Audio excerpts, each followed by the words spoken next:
So ngayon naman magluluto tayo ng inasimang galunggong. Ayan, ulam na tanghalian. Ito mamaya piprito natin, sasawag natin sa sinantol. Ito yung sangkap natin, talbos ng kamote. Hiningi sa kapitbahay. Kalamansi, sibuyas at saka kamatis. Yun lang. Gayatin na natin yung kamote. So hiningi ko lang doon sa kapitbahay kasi malapit lang yung taniman.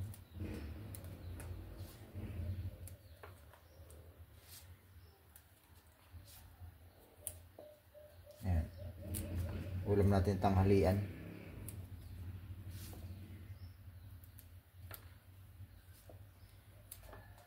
Pag ako nagluluto ng ganito, hindi ko na nilalagyan na sinigang mix. Kalamansi lang, pang-asim, okay na. Ngayon, lulutuin na natin yung isda.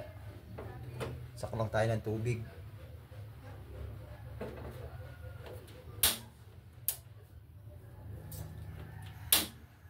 Lagay natin yung kamatis.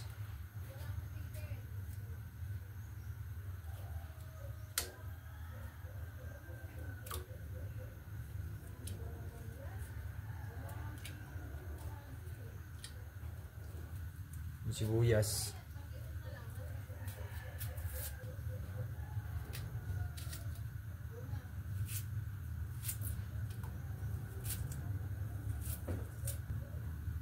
Tapos antayin natin kumulo, saka natin lalagay yung isda.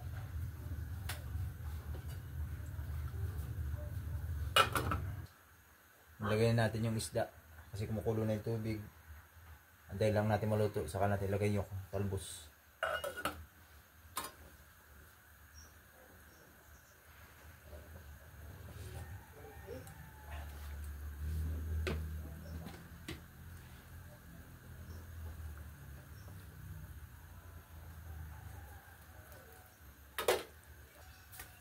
Lagay natin yung talbos.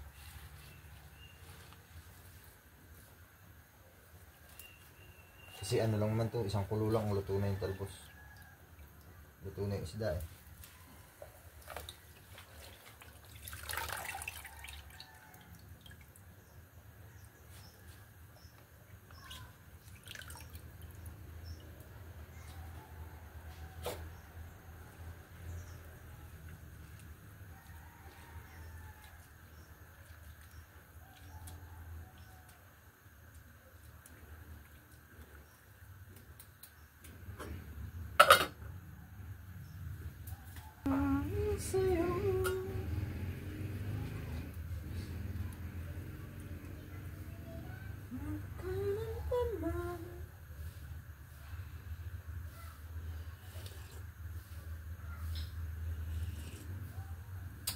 Sakto na yung alat. Kulang na lang nito yung kalamansi. Maya, pagpulo, lalagyan na natin. Okay na to. Lagyan natin ang kalamansi.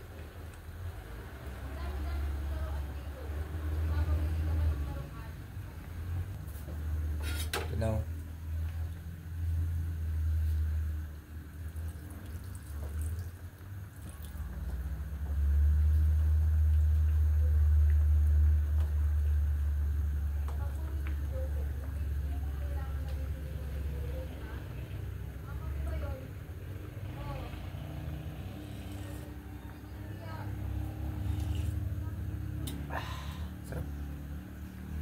Sakto yung asim.